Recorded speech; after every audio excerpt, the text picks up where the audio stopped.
Hi Gandhi class, welcome to your first wider curriculum lesson this week. Now this week we are going to be focusing on history. So our learning objective for this lesson is, can I use sources to explore what the Victorian period was like and identify who Queen Victoria was? So who were the Victorians? I want you to get a piece of paper and make a mind map about what you already know about the Victorians. So pause the video here to have a go at doing this.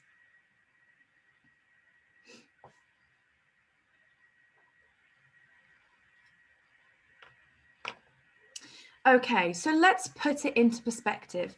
Here is a very general timeline that I created to sort of help you show you where the Victorians fit into our history. So if we have a look here, 2021, this is today.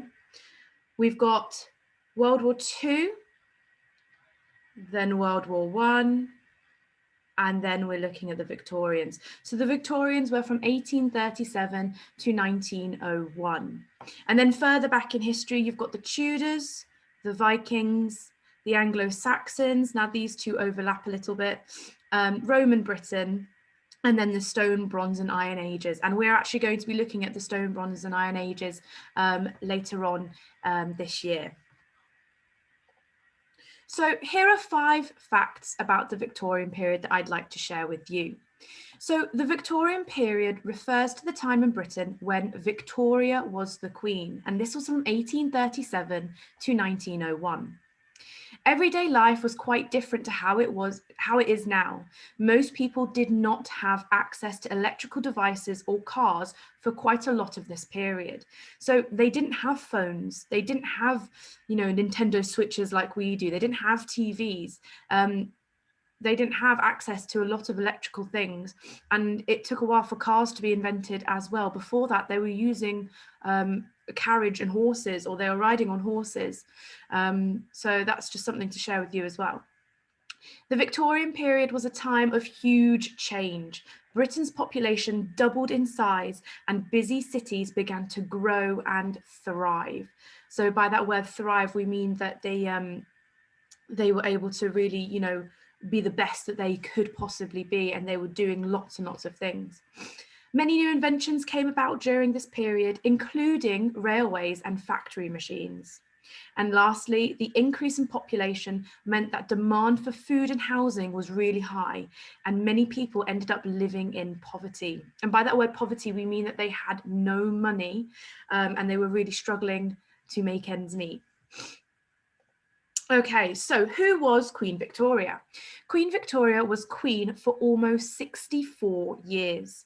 She was born on the 24th of May, 1819, and died on the 22nd of January, 1901. Her full title was Queen of the United Kingdom of Great Britain and Ireland. In 1876, she was also given the title Empress of India.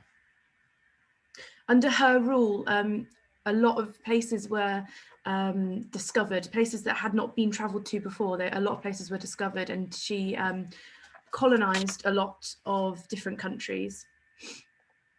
Okay, so Princess Victoria was born in 1819. Her father was King George IV, but he died when Victoria was just 8 months old. Her uncle became King William IV, as in those days, any male relatives would take the throne before a woman would. It's a good job because Victoria was just a baby then. So King William IV died in 1837. When Victoria was 18 years old, William had no children, so Victoria was now queen. In 1840, Queen Victoria married her cousin Albert, and she was 21 years old. They had 9 children together. 5 of them were girls, and 4 of them were boys. In 1861, Albert died at the age of 42. Queen Victoria was devastated and wore black for the rest of her life. This was for 40 years of her life. She wore black to mourn the loss of her husband. In 1901, Queen Victoria died. She was 81 years old. Her successor, so successor we mean as someone who took over after she died, was her eldest son, Albert Edward, and he became King Edward VII. So now we're going to have a look at some sources, and we're going to use these sources to help us find out about what the Victorian period was like for different people within that period. But before we do, can you remember what a source is? Pause the video to have a think.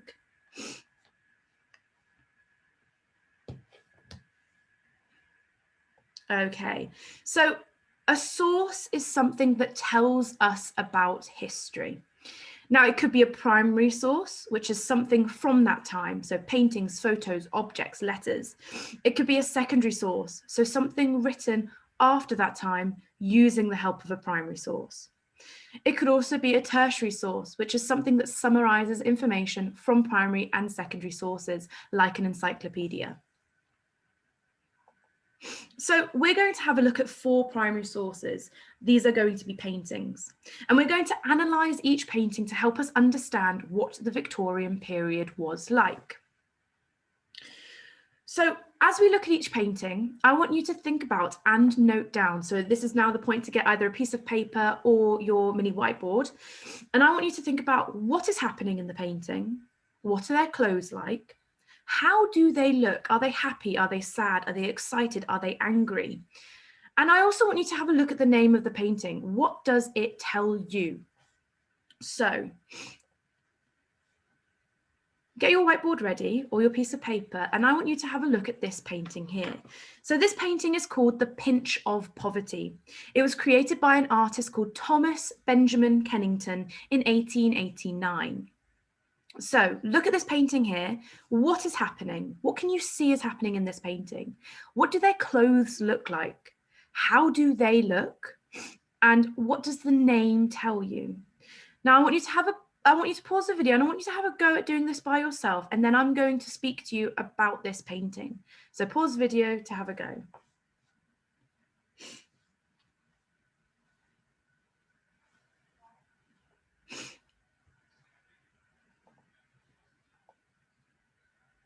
Okay, so if we have a look at what is happening in this painting, we can see that there are 1, 2, 3, 4 people sat on the side of a street. Now, we know that this is going to be somewhere in a town or a city because you can see a nice big road here. There's lots of people in the street here, and you've got lots of buildings here. So it's unlikely that this was going to be in the countryside or a village. It's more likely that it would be in a town or a city. And you can also see that this little girl here is selling flowers. Now, these type of flowers are daffodils. So you can see that she is selling those. She's trying to sell them. If we have a look at their clothes, we can see that their clothes are quite dark. They're old. The little girl's got a hole in her dress here. I don't know if any of you noticed that. And they're also very, very dirty. So looking at their clothes, you've got a hole here. He's got a rip in his shorts. Their shoes are very dirty. Their clothes are very dark, looking very worn. What do you think about these people? Do you think these people had money, or do you think these people did not have a lot of money? Pause the video and have a think.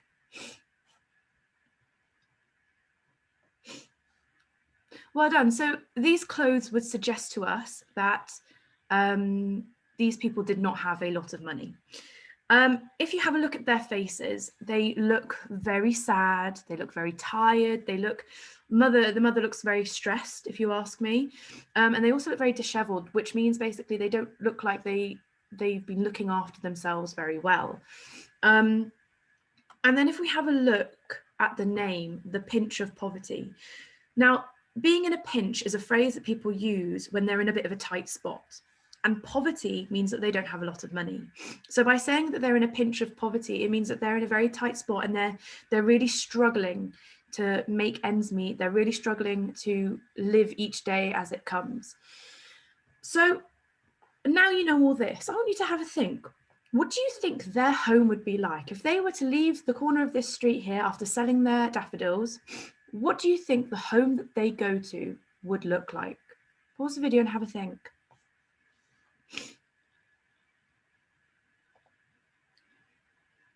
Okay, so keep these notes that you've got now. Please don't rub them off your whiteboard or, you know, put your paper somewhere that you can't find it, because you're going to need these notes by the end of this lesson. Okay, so the next painting here. Now, again, I want you to have a think about what's happening, what are their clothes like, how do they look, and look at the name. What does the name tell you? So this is a painting by William Powell Frith, and it's called A Private View at the Royal Academy, 1881. So pause the video here, have a look, have a think, make some notes. What's happening? What are their clothes like? How do they look? And what does the name of the painting tell you?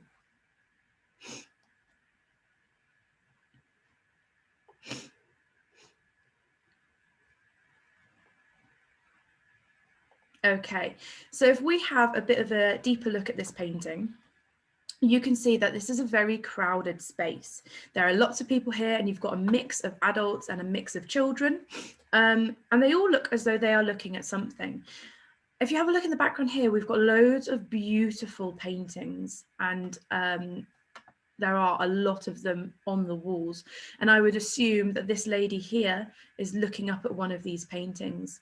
You can also see that they're holding books as well, which probably tells us that this is sort of like a information book about the paintings that they're looking at. It's also important to note that within this painting, you've got a lot of famous Victorians as well, such as Oscar Wilde and some other ones. I know we haven't touched upon Oscar Wilde, but he is quite a famous Victorian. So what do you think that tells you already? What would that tell you already? They've got books, they've got grand paintings, and there are famous Victorians here. So what does that tell you already about this painting? Then if we have a look at their clothes, the men are in top hats and long jackets. The women are in beautiful coloured dresses. They all look very clean. So this already tells us as well that, you know, these people have a lot of money. They are able to look after themselves. They're able to buy fancy clothes and fancy hats. And they all, as well, with how they look very interested. They're having conversations, they look happy, they're interested in what is going on around them, and they look very happy to be there. Now, if we have a look at the name of the painting, already private and royal gives us this sense of something that is very elite, very extravagant. So looking at this painting, we know that this is probably going to be about some people who had a lot of money, who were very high up in society, and were able to come along to these things wearing lovely clothes. Okay, so again, keep your notes, and let's move on to the next painting. So this is a painting called Inaugural Journey of the Liverpool and Manchester Railway, and was painted by A.B. Clayton in 1830. So again, I want you to have a think about what's happening, what are their clothes like, how do they look, and the name of the painting, what does it tell you? Pause the video to make some notes.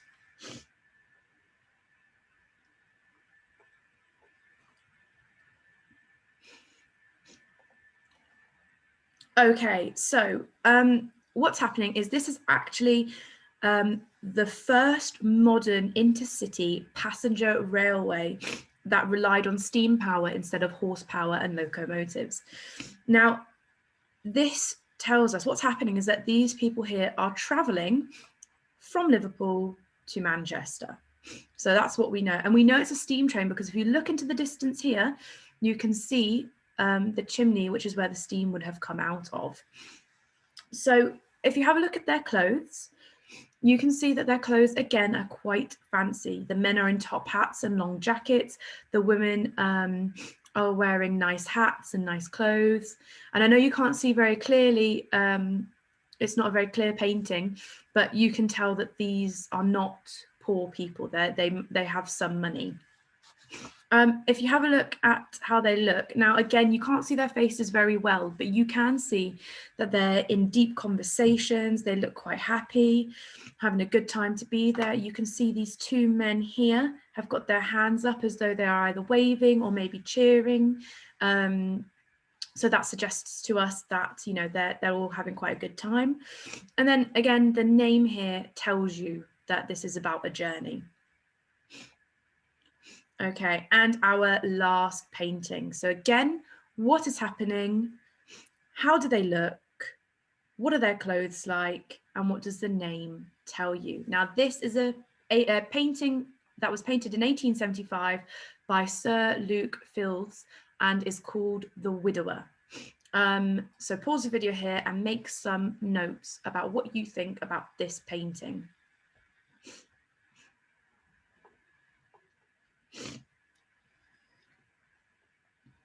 Okay, so the first thing I'm going to tell you is what this word widower means. Now, a widower is somebody who has lost a spouse. So it could be someone who has lost a wife or a husband. So by that, we can see that this man here is a widower. He has lost his wife. If you have a look, first of all, at the colours in this painting suggest a lot. They're quite dull, they're quite dark. What kind of feeling does that give you? If this painting's quite dull and dark, how does that make you feel? I know personally for me, it kind of gives me a bit of more of a unhappy, a bit of a depressed feel. This man here, the widower, he is nursing his sick child. Now this child is very close to dying, and he's trying to nurse him back to health.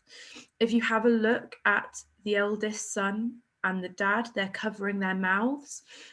This could be that they're trying to not cough on the child, or it could be that they're feeling really sad and maybe they're crying. And then if you have a look over here, you've got 3 children who are too young to understand what's going on, and they're just sort of sat on the floor, you know, doing what they normally do. You've also got a little dog here as well. So if we have a look at their clothes, we could see that their clothes are dirty, they're ripped, it's quite ripped over here, they're not well looked after, they're quite dark. So what does that suggest to you already about who these people are? Are they rich? Are they poor? What do you think? So then if we have a look at their faces, the dad and the eldest look very worried, they look very sad, they look quite stressed. And as I said, the younger kids are completely unaware. This little baby is trying to follow a ball and play with a ball. This baby is eating, this one's laughing at the other one. So they're completely unaware, whereas these two are very, very worried. And as I said, the name widower is about somebody who has lost their spouse. So this poor man has lost a spouse, and this is what's happened due to everything that has happened to this man. Okay, so the Victorian era was one of great contrasts between the life of the rich and that of the poor. So it was if you were rich, it was completely different to as if you were poor. Like they just did not overlap at all. They had no similarities whatsoever. We had the rich who lived a life of ease and comfort. They had servants to run their large houses, and they wore really elaborate clothing and ate meals that had many courses to them. So it could be like a starter, a main, a dessert, and they could have more courses in between. Whereas the life of the Victorian poor was extremely challenging, and they often didn't have enough money for a decent meal or housing. So already that's such a big difference. If you were rich, you had a massive house with servants who would wait on you hand and foot. And if you were poor, you barely had enough money to have a meal. So your task.